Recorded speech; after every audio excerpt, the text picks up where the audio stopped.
So the guild put this on.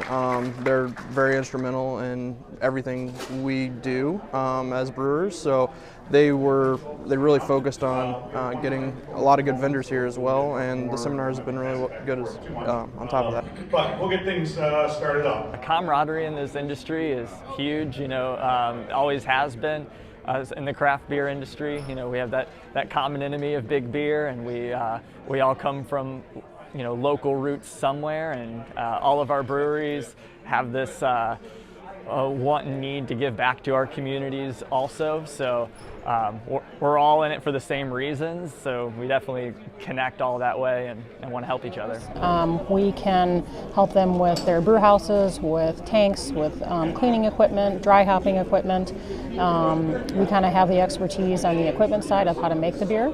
And so we're here to support them in getting the equipment they need to make the best beer possible. A lot of these people we already know through emailing. They're already our suppliers. It's great to put a face to a name and an email on everything. But a lot of questions that we would normally do through email, it's super easy to just have an actual conversation at a conference like this and get the information that way. Yeah, I think they've had to shift so much with the pandemic, and a lot of them have probably fine-tuned their business models or shifted the way they're doing things, and I think we've all come out stronger on the other end.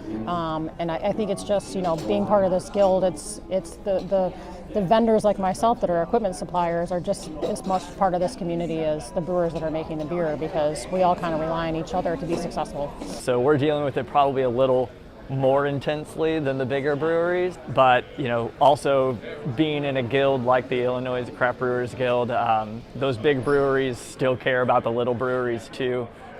They're definitely in a position where if I was out of a certain ingredient or low, or I couldn't source something on the spot market, a lot of them are very cool about being able to reach out and to get those ingredients directly from them. They had a couple different seminars on how we can be creative as a whole to help with that, and some ideas on who can start growing more crops at different times of the year, and I don't know, it's pretty interesting.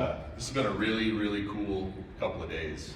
No one's really holding their secrets close to their chest. They want them to all be successful, because at the end of the day, craft beer is still a very tiny percent of the amount of beer that's drank globally.